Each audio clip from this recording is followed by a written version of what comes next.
Pada zaman dahulu itu ada jemur tiga beranak, dia di tengah umur, sementara umurnya ni di dalam hutan. Nah, di suatu petang, bapaknya ni nak berkasak bubu. Kebetulan bubu bapaknya ni dah rusak.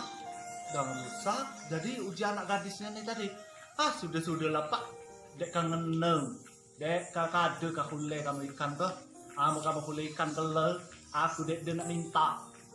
Ni anak pengantu kata bapaknya. Jangan ngangontannya aku lo itu. Kalau aman aku huleng dia nak makan ya, ngan kusir di rumah. Aku lahir di dangau kamu ni, di rumah kamu ni. Kamu memang huleng oleh bubu kamu yang jahat lah itu tuh kata anak gadis ni. Lalu bekasaklah bapaknya tadi gua ayah, gua ugan. Terus kasakannya lah bubunya ni tadi mana lah dia nyaman aku dia dapat keleh dia. Tapi tak ngapa-ngapa namanya nasib bapaknya ni hule menelak ikan banyak bubu ni tadi. Ada ikan bujuk, ikan keli, ikan kilo, langli, sehesek, semah, pokoknya tikun, lepu semua kata banyak dan ikan-ikannya tu. Tapi yang paling besar tu ikan baung. Nah, ikan baung ini baunya lah oleh bapaknya ni tadi. Laju bermasak lah dia, ujinya ke bininya. Oi mak, payu masaklah ikan kita. Amalah masak dulu kita kunci lawang. Anak kita, halah kita ajeng makan. Ayo uji bininya. Bermasaklah dia. Bermasak, lah dipindangannya, lawang dikuncinya. Anaknya tadi tinggal di bawah. Sampai balik dimandi di pangkalan. Terus, oi mak, oi bapak buka lawang. Aku nak masuk. Lemaknya, jeratnya, lompatkan palanya. Tutup otaknya di bapaknya di dalam. Cek dia dengan anehnya. Oi mak, oi bapak, buka lawang ni aku dingin di luar ni.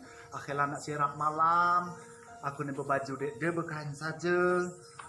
Lompatkan palanya, tutup otaknya di bapaknya. Terus akhirnya malam masih buka-bukanya kedinginan seperti itu gadis ni tadi. Rajunya, aduh ma, memang kamu ma itu apa tadi cuma wow bapak kalau kamu boleh alhamdulillah jadinya dia nak makannya kadu aku tapi buka lawang nih timbalnya pula di itu nih di bapaknya lompatkan palanya cucuk otaknya kado mau baik itu pak berarti kamu itu yang nganggap aku anak lagi mau baik itu aku nak jadi bohong punai kian timbalnya pula itu bapaknya lompatkan palanya, cucup otaknya ini.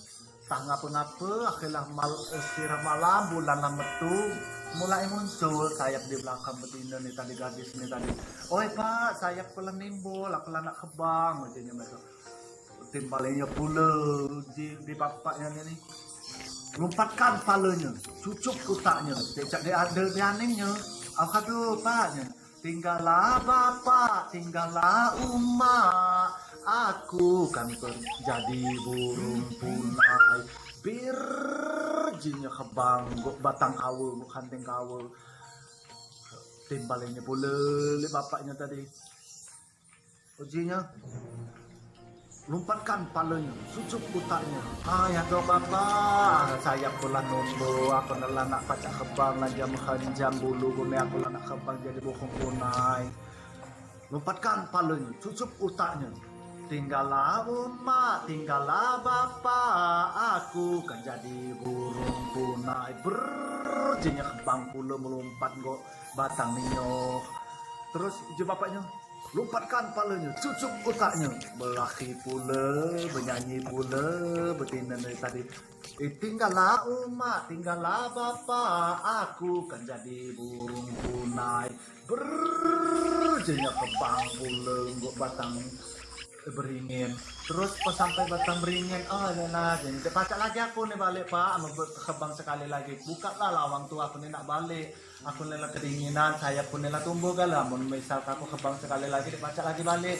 Aku nela kebang 2 bulan. Aduh, memang nak kebang 2 bulan. Si bapaknya di dalam danau tadi. Aku keluar nak jadi serigala. ujinya. Terus apa mbak internet kamu anak gadis kamu siko inilah siapa yang ngerawat kamu kalau siapa kan nyambung di baju kamu tajung kamu dan sebagainya kalau amun aku bilang kepak lagi bulan kalau aku mulai di bulan kalau dipakai lagi balik pak oh dak kepak lah sana nggak kaya anakku terus bertembang lagi ah sudah pak aja tinggallah umat tinggallah bapak aku kan jadi burung punai jadinya kebang nih yang bulan pas sampai di bulan cukup dia nah mau main akhi jelah yang hitam-hitam di bulan tuh jelah yang hitam-hitam di bulan terus karena bapaknya tadi bersumpah amun anak gadisnya tadi sampai dia ke bulan dia kan jadi serigala akhirnya jadilah serigala bapaknya makanya malam bulan purnama burung punai itu kinaan di bulan sementara bapaknya gonggong di bawah karena bapaknya hindu ngakapkan burung punai tadi balik pulang kok bapaknya jadi intinya cerita ini andai-andai ini janganlah galak ngontani jangan galak meremehkan sesuatu jangan pula galak dede percaya omongan jeme sama nasib jadi saling percaya itu kuncinya baik dalam satu keluarga jangan sampai ada sumpah serapah yang terucap dan akhirnya menyesal kemudian sampai di sini dulu perjumpaan kita kali ini jangan lupa di subscribe, di like, di share dan di komentar.